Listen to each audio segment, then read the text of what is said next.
She's all right when you get to know her. This is my podcast, and it takes you from your restrictive, toxic, life-limiting 9 to 5 into a life on your terms, full of freedom and flexibility as a self-employed virtual assistant. So whether this is your first introduction into the possibility of becoming a VA, or perhaps you've been doing a bit of Googling already, I'm going to get rid of the overwhelm, rid of the self-doubt, and show you that this life is possible. I've not just started this rodeo, you know. I'm Catherine Gladwyn, and I've been doing what you think is impossible since 2015. Shall we get started? Right, this is a podcast episode that I wish I'd done a long time ago, to be honest, because bookkeeping is so important. But did you know that when people say I've had an unexpected tax bill, it just means they didn't have access to a podcast episode like this? Yeah. Now, I absolutely love bookkeeping, but I know a lot of you kind of want to hide from it. So hopefully at the end of this, you'll love it maybe as much as me or almost as much as me. And do you know what? Top secret, I hated maths at school. I hope that my love for bookkeeping comes across in this podcast so that I can help you love it and not fear it. But also maybe share some advice and tips that you didn't quite know about. Perhaps you're missing out on paying less tax. Legally, no, you don't need to open a vape shop or anything like that. Yeah, now you're listening. So, many aspiring VAs either completely avoid bookkeeping because it scares them, or think, I'll sort it out later, or they accidentally create chaos by mixing personal and business money from day one. And I'm going to actually tell you that you could be potentially in a lot of trouble with your bank if you're doing that. Now, as VAs, we need to be up on our bookkeeping from day one. You need to know more than just the card PIN number. So when this topic idea came in from one of the listeners, her name was Catherine, spelt the same way as me, but I haven't had her permission to share her surname. She's probably still employed, but it was just a bloody brilliant idea. But I can't give bookkeeping advice alone, despite, listen to this, right? I've got a distinction in my AAT exam. That's a natural pause there so that people can applause. So I've invited to help me with this, or just to basically do it, is Nadia Gibbs from Birdsong Accountancy. And she's one of the co-founders of some software called Hey Monica, which she will tell us about in a minute. It's award-winning software for new bookkeepers. So Nadia is in the background there. Nadia? Hello. Hello. It is so lovely to have you. Honestly, when I emailed you to ask if you would come on the call, I was actually nervous because I thought I really want you on this podcast, but I know how busy you are, how many things you're juggling all the time. And I thought, how am I going to sell this to her? You know, and I think I put on the end of my email, if you don't want to, a no is absolutely fine.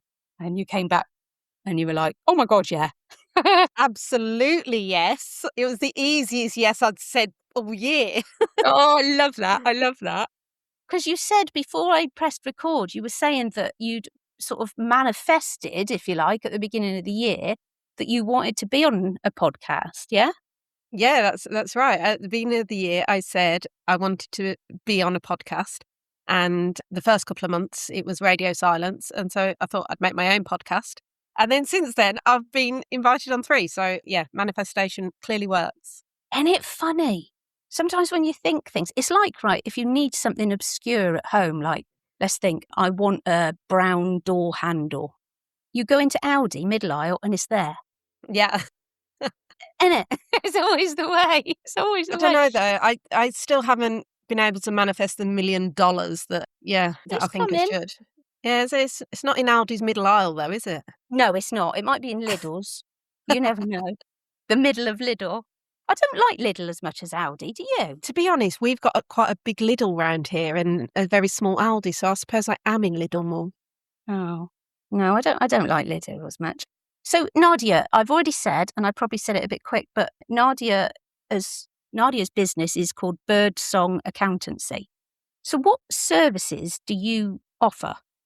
So we offer a end-to-end package. So from bookkeeping right the way through to year-end accounts for limited companies, self-assessment tax returns, payroll. We offer the whole thing now, but it did start just as bookkeeping. Bloody hell, so you offer all of that? Yeah, I do now. Yeah.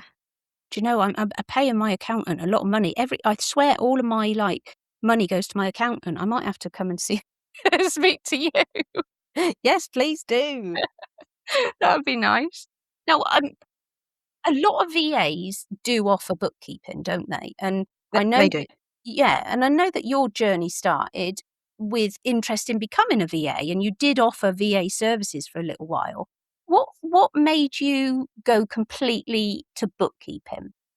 Okay, so my background is in health. I was a chiropodist for 21 years, and a health condition meant I couldn't do that job anymore. It was the position of my head when I was working. It just, yeah, it was killing me.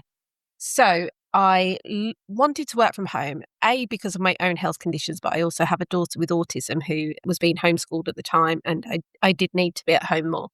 And so I went searching the internet of what jobs can I do from home? And I came across you. And I thought, yeah, I could be a VA. And then quickly realized, actually, from being working on people's feet for 21 years, I have zero skills in computers. I mean, I could work a computer as in look at my emails or surf the web, as we used to call it. But yeah, I didn't really have those transferable skills. And I remember I bought your courses, and I remember, confident and competent. I'm sure that's your saying. And I was Yeah. like, well, I'm neither confident or competent in that, so I better not do it. and Oh. and then I did look down the bookkeeping route. And obviously, because I was self-employed chiropodist, so I had always done my own bookkeeping. Realizing now I did it very badly. It was basically income and expenditure and nothing else. But I had an accountant who did my year end for me. So I thought I could do bookkeeping. And I listened to you a little bit. And then I went and did my AAT exams. And I just stuck with that. I just Amazing. stayed there and, yeah, stuck with that and built a practice purely of bookkeeping to begin with, and then continued my studies to get to doing the year end and payroll. And you now got a team, haven't you? Yeah, so there's three of us in the team. There's myself, my daughter, the daughter with autism. She works for me, so she's very methodical in everything that she does. It has to be, a set pattern, and Yeah. so she does exactly the same job every week, and she does it her way, which is great because it's given her a job, not just myself and my own health condition like that that's been managed through bookkeeping, but it's given her a job, which I think she would struggle Yeah. going into a workplace. So yeah, so she works for me, and I have a subcontractor, and my husband does my like Canva advertising, that sort of thing. So That is yeah, no, I love that so much because it shows that when you really want something, you can push yourself to go and get it. You don't have to give up. There is a massive crossover with VAs and bookkeepers that it's almost, we come under the same thing in a kind of way. I know a lot of people maybe would hate me for saying that, but there is a kind of crossover, isn't there, in the way that we work. We work virtually a lot of the time. And I just think that it is really inspiring for people to know that this life really is possible. And you saying that you had no computer skills because of the role that you'd done for 21 years, but you knew that you needed a change. And that change has not only helped you, but it's helped your daughter as well. yeah, It's helped her from day one because she was being homeschooled to begin with, so she wasn't old enough to be part of your team, I guess, at that time. And now she's part of your team, and it's taken away that stress for you about, how is she gonna find employment? it is so possible to become whatever it is you want to be at whatever age you want to. I mean, I was 40 when I decided to change career. I knew no different, and sorry, I knew nothing different. Is that the right terminology? No idea. No idea. I didn't know any different. And so, yeah, and I felt like I had to learn literally from the ground up, and I had to learn how to use a computer and softwares. Yeah, it's crazy how much I've learned, and I don't think I probably give myself enough credit for that actually. No. But I knew I wanted it, and I worked so hard to get it. Mm. And with the right backing, of course, your VA starter guide was like, I'm trying to think of the right word there, Catherine, sorry. Bloody awful. No, no, not bloody awful. It was instrumental in putting me on the right track to getting where I want to be. I didn't It know was that, and that's foundation. not. I didn't know that, and I don't. I don't want you to think I invited you onto this podcast because I didn't know that. I honestly didn't. You've always shone because you put yourself out there, and whenever bookkeeping opportunities came up or come up in my group, you're the one that I tag in, and just put it the way you put yourself out there has always just really shone through. Thank you. Thank you. But absolutely truthful. It was your VA starter guide that put me on the right track. Well, it's very, very kind of you. I want you to tell me about Hey Monica. So I'm going to ask you about that at the end, if that's all right. Because Of what I'm course. going to give people now, if it is okay with you, is what a lot of us don't realise when we start our business is a little thing called payment on account. And this is what Oh. traps a lot of people. And this is why you will sometimes see people saying, I've had an unexpected tax bill, an identified tax bill in the tagging area.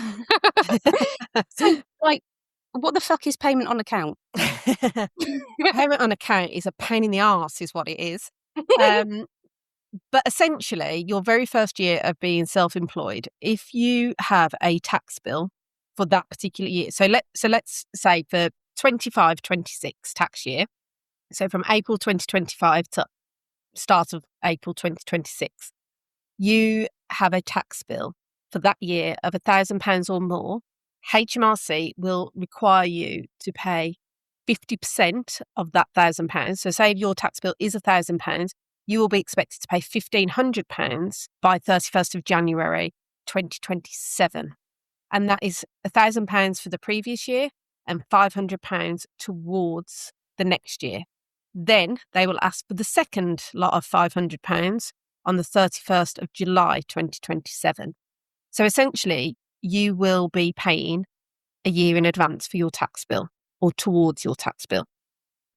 It only really stings you in the first year. If you can get over that hurdle in the first year, you're sort of on a level playing field and you're just going forward. Obviously, if you're only paying £1,000 towards next year's tax bill, £500 in January, £500 in July, and you've excelled and you've now got a £4,000 tax bill, obviously you are still going to have a balance in payment due. So you'll have a £4,000 tax bill, you'll have paid £1,000 towards it, but they will expect the other £3,000 by January, whatever year. But they won't expect any on account for the next financial year after that, no? No, they will. They'll then want £2,000 on account. So if your tax bill is £4,000, that you'll need to pay the £4,000 plus you'll still be paying on account for the next year. So it's always 50% of whatever your tax bill is going to be. It's a bugger, isn't it? It An is. absolute It is, bugger. and it feels very complicated. I think so. The first year is always the hardest, and then I think as long as you're putting away your 30% for your tax and national insurance, all your income is not all your money. You need to separate it. So 70% is yours, 30% is HMRC's, and I think you won't have as big a sting. Yeah, because that's what I've always said. Because a lot of people are like, well, I just put 20% away because that's what tax and NI tax calculates at 20%. But I always say, put 30% away, take 30% off of what you're charging because that needs to go in a savings account. And then you won't worry about this payment on account. You'll have it there for you. It'll be saved. You won't have to borrow money or go back to employment or anything like that. While payment on account is an absolute shite, it's overcome by saving that 30% from all of your profit. Yeah, absolutely. And I mean, there could be a nice little bonus for you at the end as well, because obviously, depending if you have employment, etc. elsewhere, if you're not using your personal tax allowance, that first 12.5 grand is tax free anyway. So you could, in theory, even if you have put that 30% away, you could end up with a nice little bonus to go on holiday with. Yeah. And instead of saying like I've had an unexpected tax bill, you'd be saying I've had an unexpected bonus, so I don't need to give all of it to HMRC. Absolutely. So That'd be nice. I think pricing correctly for your VA services or your bookkeeping services would help. You need to factor in that 30%. Yeah. And I personally, I always factor in the fact that I don't get holiday pay. So making sure that the weeks I'm not working because I may have taken a holiday, or even if it's just a break from work, that I've still got money coming in, if you like, for that time. Yeah. I've got money there to pay for that week that I'm not actually earning. Yeah. And that's why, I mean, I can't state that somebody should charge £35 an hour as a VA. I can't make anybody do that. But the reason I say it is not just so that our industry continues to thrive, but it's also so that people can have a wealthier life through this way of working, because you do need to give some to the tax man. You do need to think about unexpected software issues, and, maybe a laptop would blow up or get stolen on a train, or, anything like that. And that's why it's so important to know your worth and to charge accordingly. Absolutely. Absolutely. If you're charging minimum wage that you would get in a employed role, you're probably coming away with £5 an hour. If you put everything into perspective, you can't run a business like that. No, not at all. Now, I've headed this as the emotional side of bookkeeping because I know a lot of people fear it.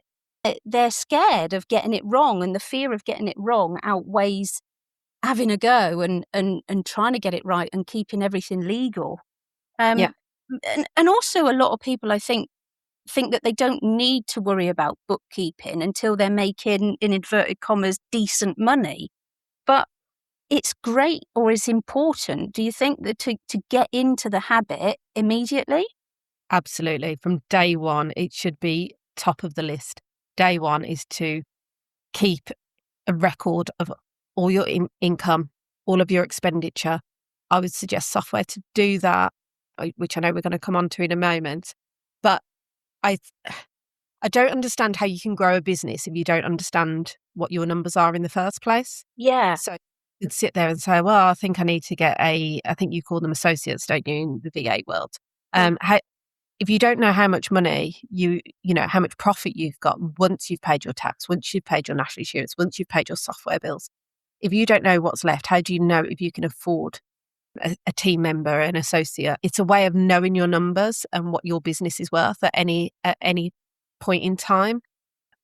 Yeah, it makes no sense to me to not do that bookkeeping. Plus, it stops, if you were ever to have an HMRC inspection, if you've already got your bookkeeping there, your receipts, etc., ready to hand, there's no big deal. It's just, there you go, HMRC, have my bookkeeping software, have my receipts. It's all there. And if you do it on I do my own bookkeeping. I'm my own best client. I do my own bookkeeping every couple of days. Everything is up to date, and anybody can come into my software at any point and see exactly, where my business stands. Yeah.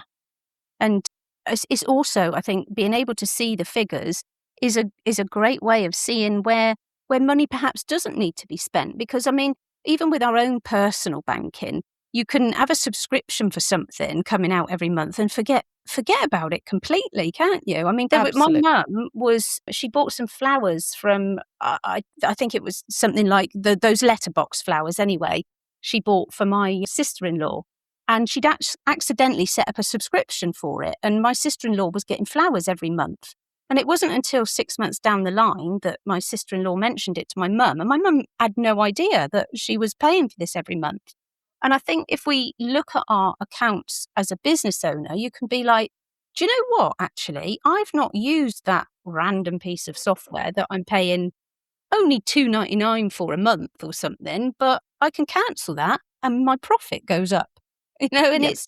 it's really, I mean, I've still got my accounts from when I started my business on a spreadsheet because I'm shit scared that HMRC might want to do an audit one day and know everything. How many years ago was that, Catherine? Yeah, it was about 11 years now. I think you're fine now. They can only go back 6 years. You have to keep your records for 6 years.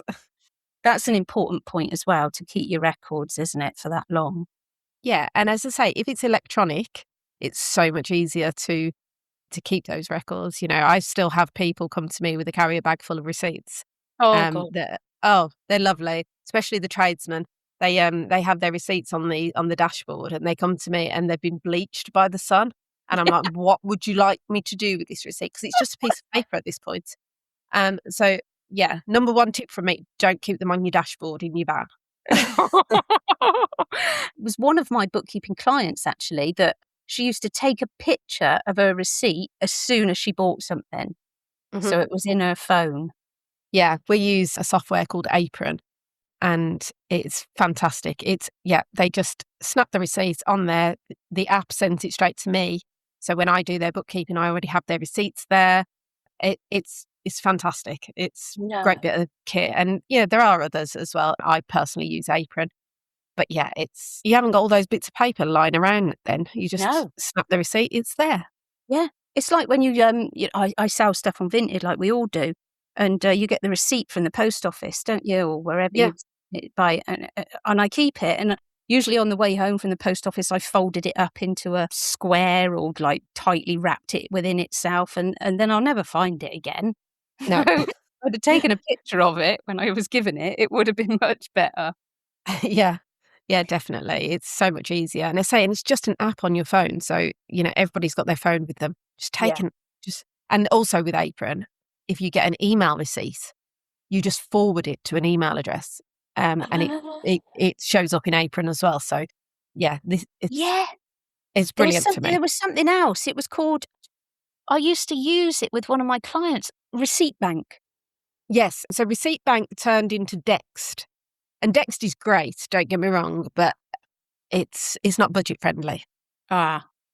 So yeah. The recommendation there is Apron. Apron, definitely. Now, there's something else that I see people sometimes doing, and it worries me, probably unnecessarily. I probably get stupidly worried about it, but yeah, there's a couple of points to this, if you like. The danger of mixing personal accounts with your business accounts. Yeah. What are your thoughts on that? I worry to death. Don't bloody do it.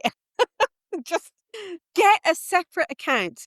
There are so many accounts out there now that you don't have to pay for, and that can just keep your money separate. You're just causing yourself a huge headache. And, I don't know about you, but I wouldn't remember whether in April last year that Starbucks that I had, was that when I was out on a business thing, or was it a personal Starbucks? Do you know what I mean? I wouldn't know. So, and I'm not condoning that every Starbucks transaction is a business transaction. It isn't. It's only if you are away from home at an event or a work meeting, etc., that you can't access your own tea and coffee at home or in your office. Just a disclaimer there. Yeah, no, it's important. It is important. So, yeah, just absolutely keep everything separate. There is nothing to be gained by having them together. It's not to say that if you've accidentally purchased something for your business on your personal card, for instance, from your personal account, we can still put that into your business. It's not like it's lost. Just keep the receipt and we still put it through the business. Yeah. So, yeah, and vice versa. If you've accidentally paid for something personal on your business card, then we can take that out as drawings. Yeah. It's there's no danger here. It has to be separate. It has to be. And HMRC, as you say, would not look favourably on it. And you're just causing yourself a headache from the beginning. Get a separate account. I laughed then when you said about buying something accidentally on your business card. I'd ordered some clothes from Abercrombie and Fitch, and it said that they'd been delivered. And I thought, lying buggers, right? It hasn't been delivered. Let me have a look at that photo. And it was of an office. It was like the package was on an office desk. I thought, what the hell? What I'd done is I'd ordered the clothes using my business card, so it had sent the clothes to my accountant, which is my registered address. So it was like, my partner had to go down there and get it, and I was so embarrassed. And all I did then was just pay from my personal account into my business account, and then I've put on the transaction accidental purchase using business cards, repayment of accidental purchase. And that's fine. That's not a problem at all. But it was, No. it happens. And like you say, I also had an occasion where I was trying to order something for my business and my card wouldn't work. It had been frozen for some reason. So I used my personal card and then just transferred the money back over and again put an explanation there because otherwise in 12 months' time or 6 months' time, when my accountant goes through my accounts and asks, what was this for? I'd be like, no idea. Yeah. Yeah, it's, all is not lost, but out of interest, did your accountant say anything when your clothing turned up? No, is bookkeeper Amber, she'd picked it up. So and I phoned her as soon as I saw where it had been delivered. And she said, I was just about to phone you. I think she'd only just picked it up. So no, she was ever so good about it. And he's lovely, so he wouldn't have minded. He'd have known it was just me being an idiot, So just a tip then for the audience, if you're buying clothing and you think you're putting it through your business, it is not a business expense unless, there's a caveat here, unless it is branded with your own business, or if you are in a profession where you need a certain type of clothing. I don't know, for instance, pole dancers, you're going to have certain very small amounts of clothing on, and it wouldn't necessarily be your choice as you're walking down the street. So therefore, it is a business expense. Yeah, unfortunately, I found that you don't need DMs as a virtual assistant. I mean, my caveat was, what if the stapler falls on your toes? But apparently not. You can't have it. But what you No. can, Nadia said about having branded clothing. So what you can do is you can change your name to like Debenhams or Marks and Spencer. But however, if you'd have put in your logo onto those DMs, they could have passed as a business expense. I'll As long get me as you had, not sure about a Sharpie, but say if it was, embroidered or something on it, then yeah. Uh-uh. It's Although worth I have to knowing. say, I've got a client who is very yellow.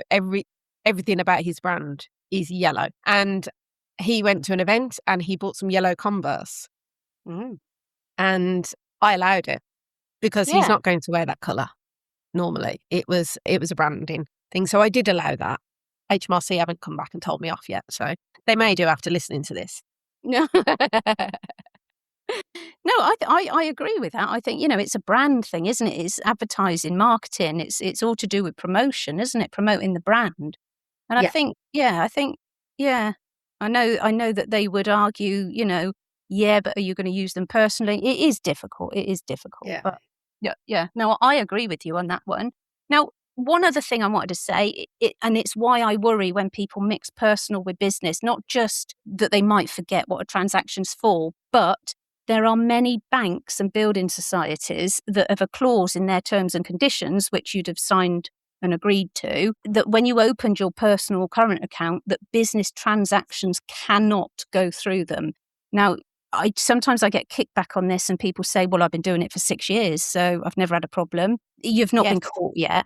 And the reason that they have those caveats on their personal and current account terms is to enable them to highlight money laundering if it's ever happening. So it could look like you're money laundering. And if they do notice it, they've got the right to shut down your accounts until they've finished their investigating.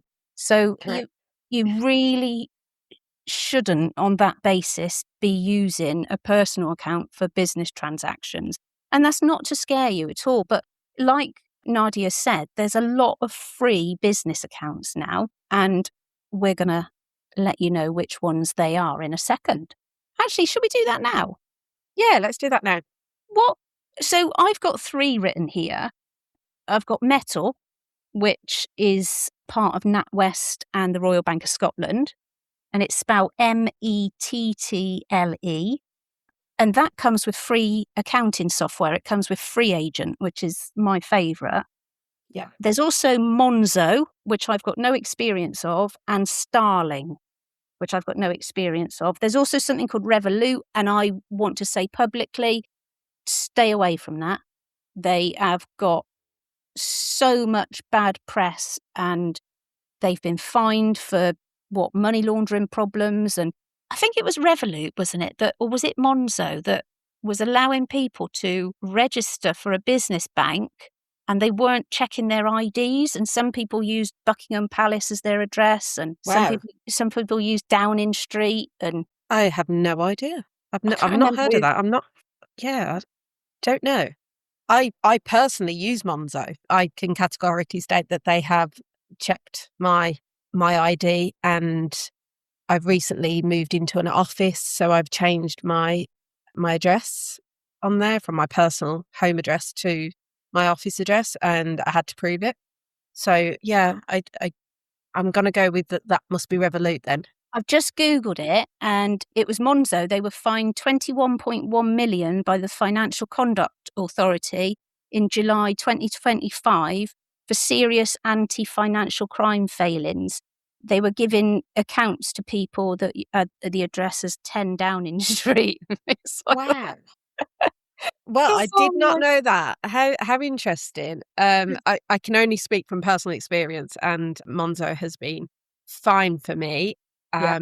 The only thing I dislike about Monzo is they charge me £9 a month to be able to link to my software of choice, which is Xero. Oh, buggers. So that annoys me. Mm.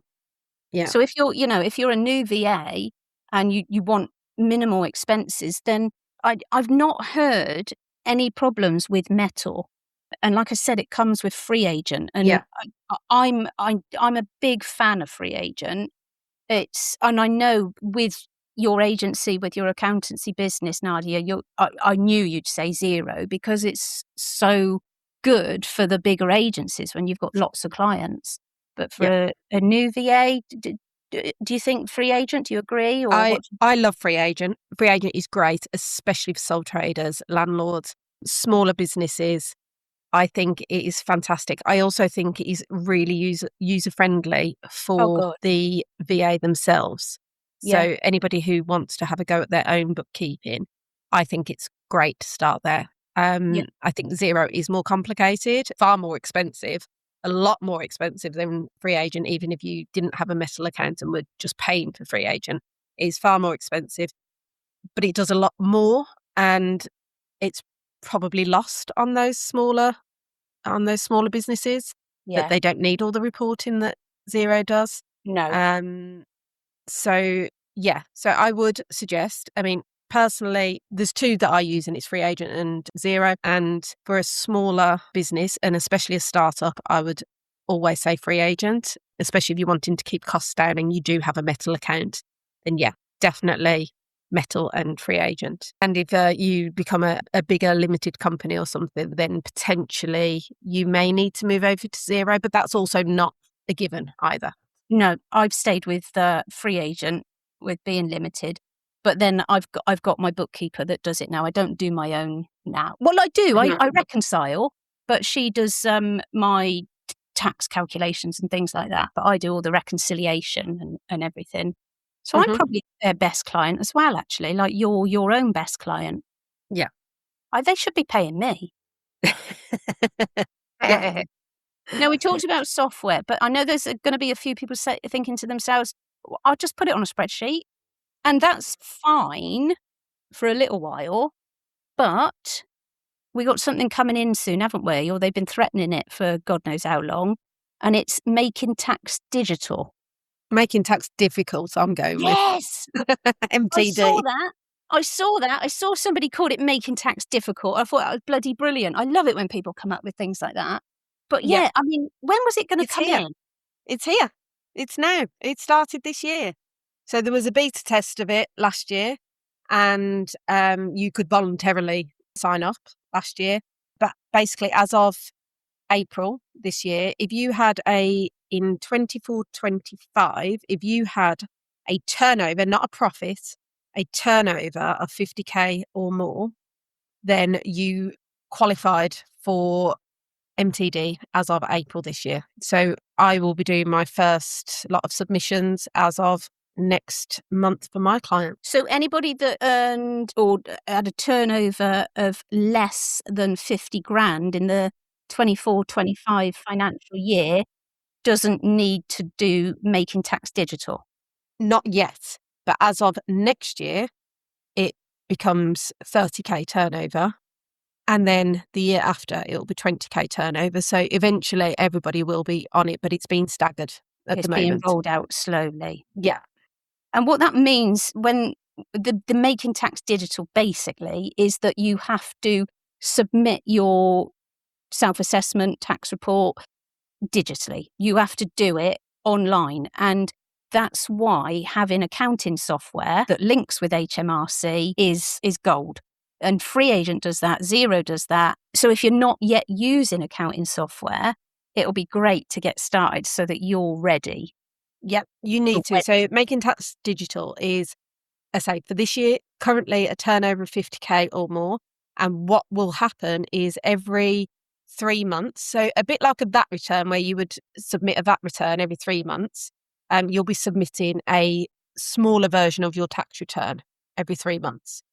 And so instead of doing one tax return at the end of the year, you'll be doing 5 across the year.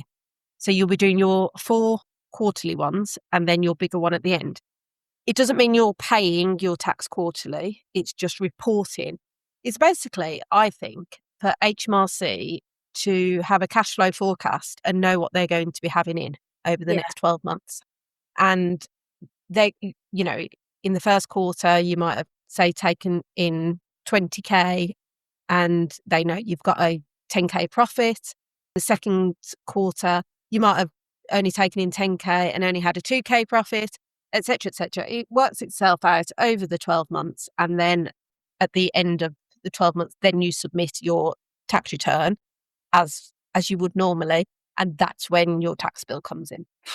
When we're talking about it, it can seem overwhelming, but honestly, the payment on account that we spoke about at the beginning is scary to think about. But that's overcome by putting 30% aside for whatever profit you get. Take 30% of all your profit and save that. And I think with Metal and possibly Monzo as well, it can do that automatically for you, which is another great feature.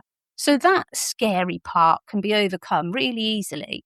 And the Making Tax Digital, it's like, what the hell? I've got to submit it. What if it's wrong? Blah, blah, blah, blah, blah. If you've got the accounting software, which you need for Making Tax Digital, then it helps you. It guides you through that. It makes it easier for you. You don't need to be like collating receipts and doing this, that, and the other. It can seem like an utter ball ache. And sometimes we think, well, HMRC are just trying to make our life difficult. And they're not. It's actually, once we adjust, it's actually making our life a lot easier. Now, it's one of those things that, you don't know unless you have got time to read the whole of the government website, which sadly No none one of has. us do. No, I mean, come on. And it's not something that you would necessarily think has got some laws around it, or I don't know if it's a law, but there are certain things you must have on an invoice. And I've got the government page up at the moment. All I searched for is what must be on a sole trader's invoice. A lot of people are kind of put off by a few things that they need on there. So is it right that you need an address on there? It has to be on there legally, is that correct? Yeah, so ideally an invoice that would be given to, that in HMRC's eyes would stand the test of time would be the name and address of the person who is issuing the invoice, the name and address of the person receiving the invoice, obviously the amount. If they are VAT registered, it has to have the VAT number on it as well. It has to have a unique invoice number. So you can't just put 001 for every single invoice. It has to, preferably be, what's the word, Catherine? Sequential. Sequential, that's it. Is that right? Sequential. So it has to be sequential. The invoice has to have a date, if I haven't already said that. And then it also has to have, obviously, what the invoice is for. So description of the services. I know a lot of VAs they don't want to share their address. They worry about it. So if they're worried about it, they can't just leave off their address, can they? No. It has to be on there. So what are their alternatives? So you can, say, if you don't want your personal address on there. But if that is your registered address, I would suggest you can basically either ask your accountant if they can use their address as their registered address. You can go through companies like, I think it's like First Formations, and get a registered address. But yeah, you can't just not put your address on there, unfortunately. Yeah, I use my accountant's address. I pay to do that. Yeah. And it just means that if there's any HMRC letters, then they go to him. They open it and they photograph it and then send it to me by email, which is brilliant. So yeah, it's I mean, if you've not got an accountant, you could maybe contact a local accountant to see if they would be happy for you to use their address. I think I pay about 110 plus VAT for the use of their address. And it's priceless, really, for me. It's, I don't want my home address. I can't remember how much like the companies charge as well, like First Formations. I personally don't, because I have an office address. So, but I don't think it's not extortionate amounts. And as I say, they can either forward the mail on to you or upload it and send it to you by email. I know I've got a client who has she's got a couple of elderly clients who send her checks, and so that obviously has to be forwarded on. Yeah. But it's quite timely, and I don't think it's overly expensive. No. If it is, if it's something that you're really worried about, I don't think it's a massive expense. No. Now, we can't go through like everything that people can claim as an expense because, well, that's a whole podcast series on its own, isn't it, really? Yeah. You could cover one expense per episode, and you'd have like 4,500 episodes by the end of the week. Yeah. But there are things that some people sometimes don't realise that they can claim for.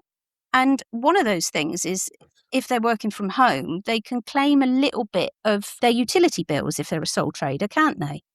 Yeah. So there's two ways of claiming your household bills as such. So you can claim something called simplified expenses, which basically puts everything into one, and it's just a lot simple. And that can be up to £312 per year, depending on how many hours you work from home. And then the other way is to work out. So say you have a dedicated room in your house that you work from, so your office as such, and say there's 6 rooms in your house, you could get your electric bill, for instance, divide it by the amount of rooms in the house, but then also divide it by the amount of people in the house. And then what's left is what you could put through for your electric bill. When counting up the rooms, you've got to exclude the bathrooms and kitchen, haven't you? Yeah. So you would be looking at like living rooms, dining rooms, bedrooms. If you're ever unsure of what you can claim for, and if you've got your own accountant, they can always help you, or a bookkeeper, they can always help you work that out. But yeah, that was a nice surprise for me when I first started the business, knowing that, I can claim that, a little bit back on that. So you can claim, I think, is it council tax, gas, electric, water? So council tax, if you're self-employed, you can claim a proportionate amount of your council tax as a business expense on your tax return. It has to, again, be proportioned through the amount of rooms and the time spent in that room. There's no flat rate for that. So whereas I said about simplified expenses before, there's no flat rate for that. It has to be the exact business use percentage.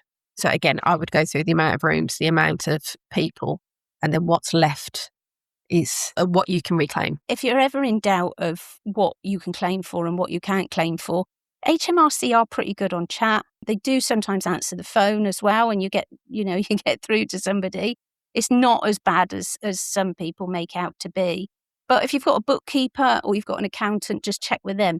Anything we've said in this podcast, we're recording this in summer 2026. So anything we've said on this, it could change tomorrow. Unfortunately, you need to find the information yourself and to clarify everything yourself, because you can't come back on us, basically. We're lawyered up, aren't we, Nadia? Absolutely. Now, we said before we started recording, that Nadia's journey, what she's created, the business that she's created, or actually we didn't say this before the recording, we mentioned it while we were recording, what she's created as well for her family has been phenomenal. But what we did say before we hit record was or Nadia said that she often doesn't, give herself enough credit for what she has achieved. And kind of this is why I didn't think she'd say yes to come on, because of everything that she's doing. But Nadia's got a massive thing going on in her life at the moment. She's the founder of this new software, or one of the founders of this new software called Hey Monica, and it's for new bookkeepers. Now, I'm going to allow Nadia to tell us exactly what it is and anything else you want to tell us about it, really. Oh, thanks, Catherine.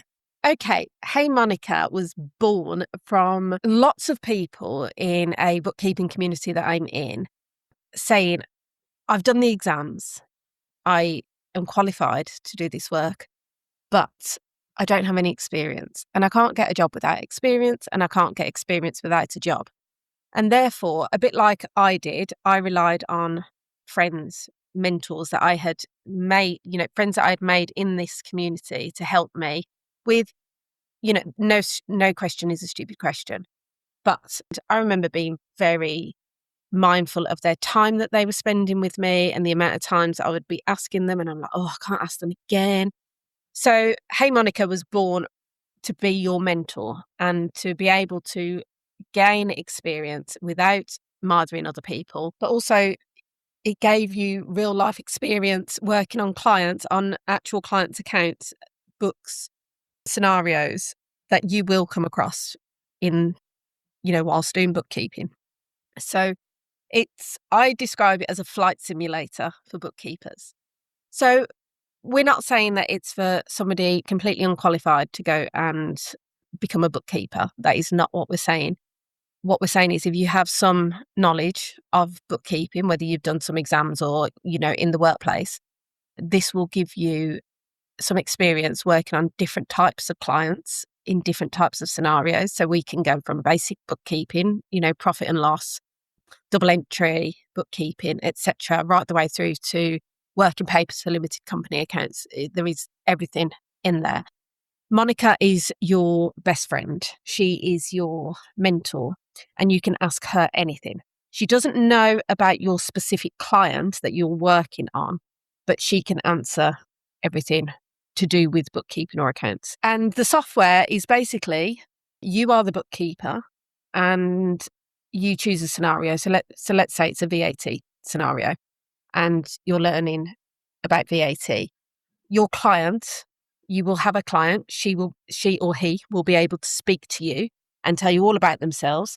If you need to ask them a question, you can go and ask them. So in the real world, as you know, Catherine, to get a bank statement out of somebody or a receipt out of somebody, they're not going to give it to you unless you actually ask them for it. Nobody gives you this information that you need unless you ask for it.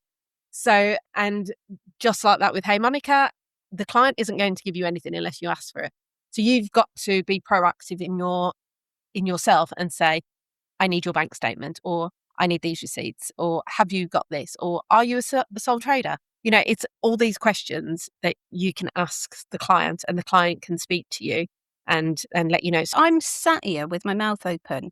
The confidence that is going to give people, because going out into the real world, if you like, and implementing what you've been taught can be really scary, can't it? And what will I forget? And absolutely. And that's what we love about it, because nobody is judging. And we've set it up so that it is for new bookkeepers, inexperienced bookkeepers, newly qualified bookkeepers and accountants. And they can work through the scenarios. Each scenario is a different client, a different, everything that is going on there is completely different. There are loads of, I can't even tell you how many scenarios there are in there now. And there's quick wins as well. So for instance, if something, I don't know, you don't understand accruals, for instance, you can go in and we've got something called challenge mode, and it will basically instead of having a client that you're going to go to and from asking questions, it's a case of just keeping going with accruals at different levels until you've mastered accruals, and you never need to learn about accruals again. You'll do a basic accrual right the way through to a very complex accrual. And yeah, it's just to give you so much confidence. I wish this had been around 3 years ago when I was studying and qualifying. And yeah, I think it would have given me so much confidence. Even now, I mean, I'm still learning. I don't think anybody finishes learning in whatever they do. No. And I don't write the scenarios, but I test them, and even I learn as I'm doing it, and I'm like, wow. Yeah, but there are 6 of us in Hey Monica, and we all have a role to play, and yeah, it's fantastic. I used the word "it's improving," but that was the wrong word because it was phenomenal from the offset. You've just found a real pain point in the industry and put a massive, massive Band-Aid on it, a Yeah, permanent Band-Aid. It's such a good idea. It really is. And I think as well with, things becoming so difficult for the younger generation to get into the workplace because the confidence and that, and there's so much competition, having something like this available to them as well. I mean, I know it's not primarily aimed at the younger generation, but it's going to be accessible for them. we're working now to get it CPD accredited. It's getting bigger and better all the time, and That is I say, incredible. yeah, I wish it had been around, say, 3.5 years ago. Yeah, you really Yeah. have to be proud of that. You Yeah, really. we are very, very proud of it. We know what like we say, what a pain point it solves, and it is great. It's great. Well, what did you say at the beginning? When you first decided that working from home was going to be better for you, you were rubbish at using a computer, and now you've been instrumental in the creation of a whole new, brand Software. new piece of software. I know. I know. That's crazy.